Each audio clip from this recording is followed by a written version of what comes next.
आज का मेरा ये वीडियो बहुत ही विशेष वीडियो है और मैं समझता हूँ पूरी दुनिया के अंदर ऐसा कोई व्यक्ति नहीं होगा जिसके काम ये वीडियो ना आए। किसी के काम आ जाएगा, किसी के काम 2 साल बाद आएगा, 5 साल बाद आएगा, 10 साल बाद आएगा, लेकिन जीवन के किसी ना किसी पड़ाव पर मेरा ये वीडियो हर व्यक्ति के काम आएगा। मेरे यूट्यूब चैनल पर एक वीडियो है, ट्रू सेंस ऑफ मॉर्निंग। शोक सभा का सही अर्थ क्या है, श्रद्धांजलि कैसे दें। दोस्तों, ये बात तो हम ही जानते हैं, ये दुखद घटनाएं होती हैं। इसके विषय पर बोलना भी बहुत कठिन होता है क्योंकि बहुत सोच समझ कर बोलना होता है। लेकिन मैंने जब वो वीडियो बनाया और बहुत सोच समझकर, बहुत अध्ययन के बाद उस वीडियो को मैंने बनाया था। पहले मैंने वीडियो बनाने से पहले कई सभाओं में अपने वो विचार रखे और लोगों ने उसे अप्रिशिएट किया, तब जाकर मैंने वो वीडियो बनाया। और आज मैं देखता हूँ इस तरह की सभाओं में, जहाँ कहीं मुझे जाने का मौका मिलता है और वहाँ जो भी प्रवचन करने वाले लोग आते हैं, उनके मुख से मैं वो बातें सुनता हूँ जो बातें मैंने उस वक्त बोली थी। और आज मैं दोस्तों आपको ऐसी विशेष बातें बताना चाहता हूँ जो जिस ओर किसी का ध्यान ही नहीं जाता। जाता भी है तो शायद वो डरते हैं कि वो कहीं गलती तो नहीं कर रहे। हमारी एसोसिएशन है और एसोसिएशन के अंदर लगभग 2,500-3,000 मेंबर्स हैं। और उसमें कहीं न कहीं हमारे जो व्हाट्सएप ग्रुप है, उस पे किसी न किसी का इस तरह का संदेश आता रहता है कि उसमें लाइन क्या लिखी होती है दोस्तों, मैं ये बताता हूँ। सबसे पहले लिखी होती है, आपको बड़े दुःख के साथ सूचित किया जा रहा है कि उनका फलाना-फलाना व्यक्ति, फलाना-फलाना तिथि को स्वर्गवास हो गया उनका। तो मैं अभी थोड़े दिन पहले एक सभा में गया हुआ था और वहाँ कुछ लोग मुझे जानते थे। उन्हें पता था कि मैं इस तरह की सभाओं में बोलता हूँ। तो वहाँ एक व्यक्ति ने मुझे थोड़ा बोला कि भाई जी, आप हम चाहते हैं आप 2 शब्द कहें। मैंने कहा बिल्कुल सही है, मैं ज़रूर बोलूँगा। तो जब मैं उस सभा में गया, बोला, तो मैंने लोगों को यही कहा, मैंने कहा देखिए, सबसे पहले मैं बड़े स्पष्ट शब्दों में बोलता हूँ। मेरी बात यदि किसी को बुरी लगे तो क्षमा कीजिएगा। लेकिन मैं जितना भी बोलूँगा बिल्कुल स्पष्ट और सही बोलूँगा। हम लोग जितने भी यहाँ बैठे हैं, सब लोग यहाँ केवल फॉर्मेलिटी पूरी करने आए हैं। और परिवार के सदस्यों के लिए दुखद घटना है, लेकिन उसे किस तरह से सही रीति पूरा करना है, उन्हें भी इस चीज़ का ज्ञान नहीं है। क्योंकि हमारे समाज में इस ओर शायद पूरी तरह से किसी ने फोकस किया नहीं। हमारे जिस भी व्यक्ति के लिए वो सभा की जाती है, वहाँ पर उसकी तस्वीर रखी जाती है और तस्वीर के आगे फूलों की एक प्लेट रखी जाती है, अगरबत्ती लगाई जाती है, धूप लगाई जाती है।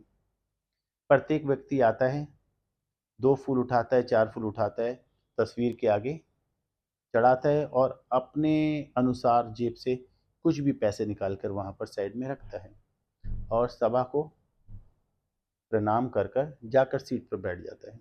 उसके बाद अपनी फिर वही बातों में लग जाते हैं इंसान।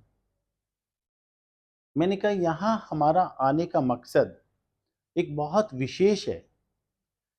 अपना कीमती समय निकाल कर हम लोग यहाँ आ रहे हैं, विशेष समय निकाल कर यहाँ आ रहे हैं, लेकिन हमें नहीं पता यहाँ से हम कितनी बड़ी प्राप्ति कर कर जा सकते हैं और जाने वाले व्यक्ति को कितना कुछ दे सकते हैं थोड़े से समय में। तो मैं बताना ये चाहता हूँ हमारी गलतियाँ कहाँ से शुरू होती हैं। उस वीडियो में मैंने बताया था कि सबसे पहले हम लोग शुरू करते हैं ऐसी सभा को शोक सभा बोलकर। हम जाने वाले व्यक्ति के लिए, उसकी आत्मा की शांति के लिए सभा रख रहे हैं। उसकी आत्मा की शांति के लिए लोगों को इकट्ठा कर रहे हैं, समाज को बुला रहे हैं, अपने जानने वालों को, मित्रों को, रिश्तेदारों को बुला रहे हैं। और उसके बाद हम वहाँ लिखते हैं शोक सभा। सेकंड, जो मैं इस वीडियो में आपको बताना चाहता हूँ, जब हम संदेश देते हैं कि बड़े दुख के साथ सूचित किया जाता है कि फलाना फलाना व्यक्ति का स्वर्गवास हो गया। हमने इस दुनिया के अंदर दो ही लोग सुने हैं, नर्क लोक और स्वर्ग लोक।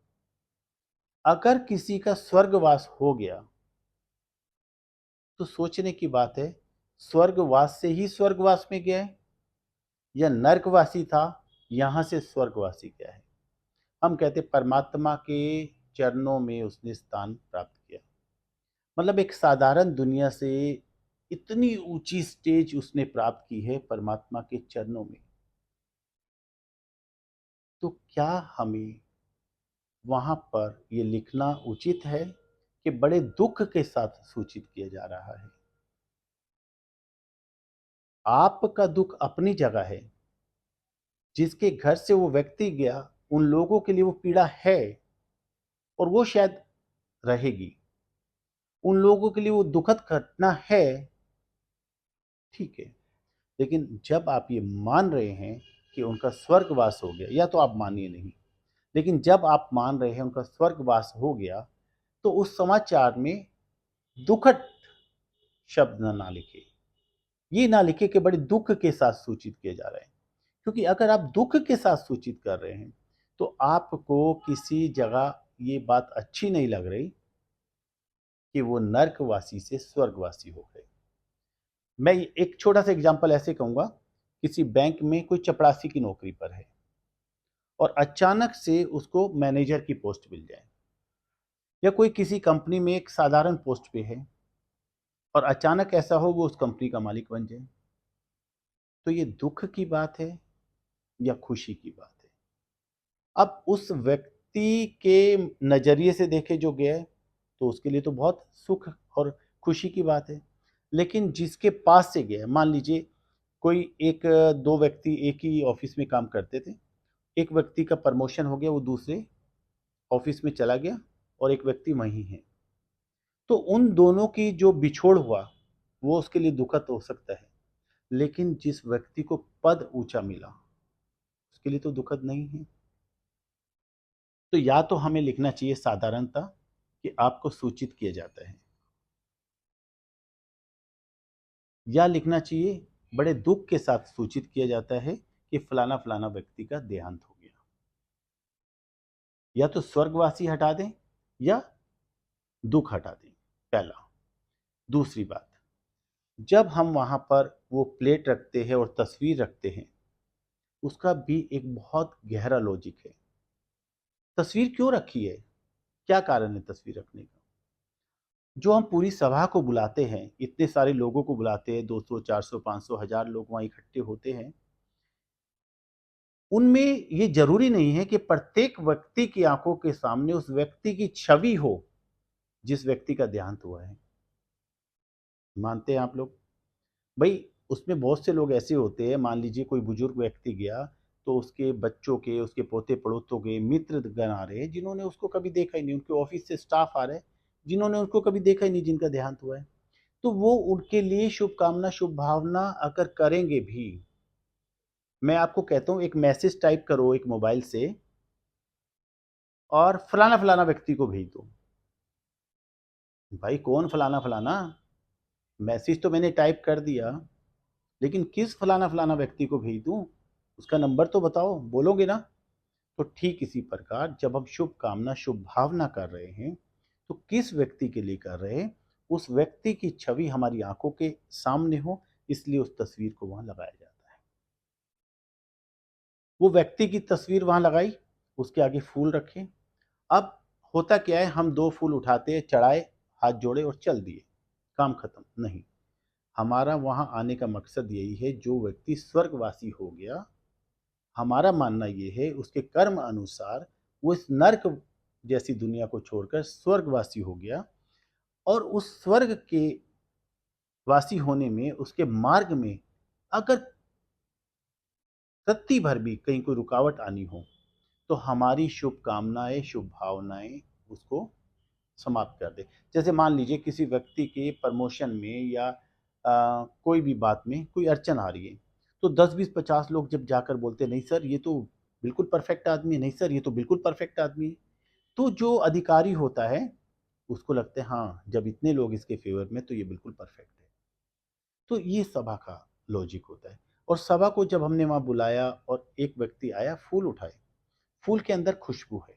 हमारे हाथों से हमारे जो संकल्प होते हैं, विचार होते हैं, वो हमारे हाथों से उसकी वाइब्रेशंस निकलती है।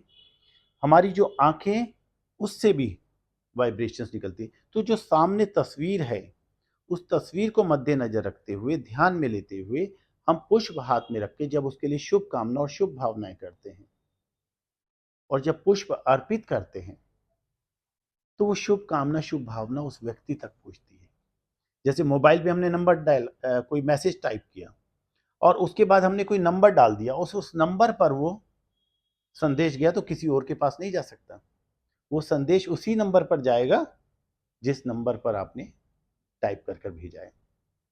तो ठीक इसी प्रकार हमारी शुभ कामनाएं, शुभ भावनाएं उस व्यक्ति के प्रति जाए, परफेक्टली वहीं जाए, रॉन्ग नंबर पे ना जाए, इसीलिए वो तस्वीर लगाई जाती है और इसीलिए लोगों को इकट्ठा किया जाता है। अब मैंने कहा वहां से बहुत कुछ प्राप्त कर कर जा सकते हैं, लेकिन लोग अपना टाइम वेस्ट करने आते हैं क्योंकि उन्हें पता ही नहीं है, वास्तव में सही रीति पता ही नहीं, तो बेचारे क्या करें। लोग जब वहां आते बैठते हैं, ईश्वर कहता है कि अगर तुम दान करते हो तो तुम्हारे पाप कर्म कटते हैं। यहां पर जो आप शुभ कामना, शुभ भावना करने आए हो, इसके बदले में आप कोई इच्छा नहीं रखते कभी भी। वरना आप कोई भी दान करेंगे, कहीं भी दान करेंगे, भगवान के मंदिर में भी जाएंगे तो वहां जाकर कहेंगे हे प्रभु मुझे ये दे दे। बदले में इच्छा रख लेते, वो दान खत्म हो जाता है। लेकिन ये दान सर्वश्रेष्ठ दान होता है।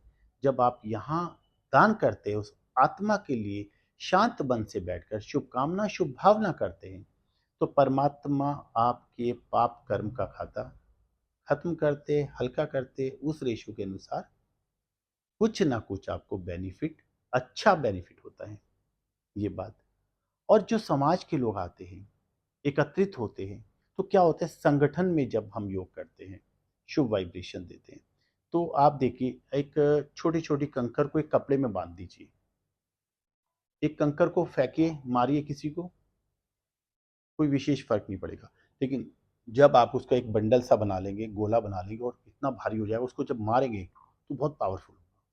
तो क्या होता है, हमारी ये वाइब्रेशंस जो है वो उस व्यक्ति के साथ स्ट्रांगली जाती है, ताकि उसके स्वर्गवासी होने में कोई रुकावट ना आए, और कहीं हो तो ये अप्रोच की तरह काम करें।